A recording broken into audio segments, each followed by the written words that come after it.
हिंदू पौराणिक कथाओं में सबसे प्रतिष्ठित शख्सियतों में से एक भगवान कृष्ण की जीवन कहानी समृद्ध और बहुमुखी है।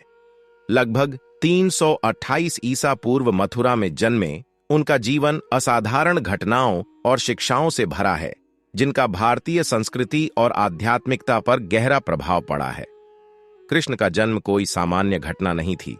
वह जेल की कोठरी में राजकुमारी देवकी और राजा वासुदेव की 8वीं संतान के रूप में आधी रात के समय उथल पुथल भरे समय में प्रकट हुए, जब दुष्ट राजा कंस, उनके मामा, ने उन्हें मारने की कोशिश की।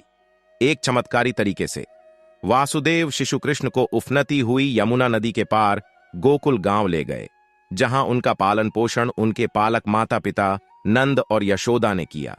एक बच्चे के रूप में कृष्ण ने दैवीय गुणों का प्रदर्शन किया, जैसे मूसलाधार बारिश से ग्रामीणों को बचाने के लिए गोवर्धन पहाड़ी को उठाने और जहरीले सांप कालिया को वश में करने जैसे असाधारण करतब दिखाए। वह अपनी शरारती शरारतों, मनमोहक बांसुरी वादन और मनमोहक आकर्षण के लिए जाने जाते थे, जिससे उन्हें गोपाल या चरवाहा की उपाधि मिली।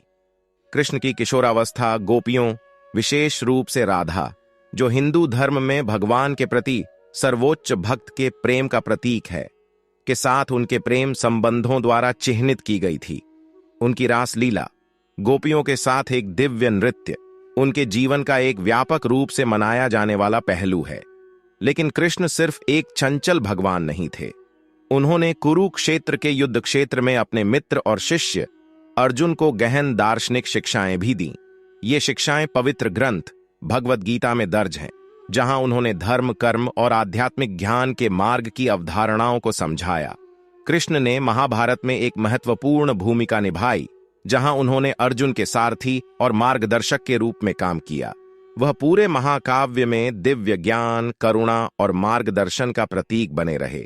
अपने बाद के वर्षों में कृष्ण मथुरा और अंततः द्वारका लौट आए, जहां उन्होंने एक न्यायप्रिय और बुद्धिमान राजा के रूप में शासन किया। उनकी दिव्य उपस्थिति जीवन के सभी क्षेत्रों से भक्तों को आकर्षित करती रही। एक गरीब ब्राह्मण सुदामा और उनके चचेरे भाई उद्धव जैसे लोगों के साथ उनकी बातचीत उनकी सार्वभौमिक शिक्षाओं और मानवता के प्रति प्रेम को दर्शाती है। कृष्ण के जीवन की परिणति एक मार्मिक घटना, महाभारत युद्ध की समाप्ति और अंततः नश्वर संसार से उनकी विदाई के रूप में हुई। उन्होंने अपने नश्वर रूप को त्याग दिया, अपने दिव्य निवास पर लौट आए और अपने पीछे अपनी गहन शिक्षाएं और विरासत छोड़ गए, जो अनगिनत आत्माओं को उनकी आध्यात्मिक यात्राओं पर प्रेरित और मार्गदर्शन करते रहे। भगवान कृष्ण का जीवन दैवीय कृपा, चंचल हरकतों, गहन शिक्षाओं और अटूट भक्ति के मिश्रण के साथ हिंदू धर्म में एक स्थायी और प्रिय कथा बनी हुई है, जिसे लाखों लोग प्रेरणा और आध्यात्मिक ज्ञान के स्रोत के रूप में संजोते हैं। Thank you for watching and subscribe.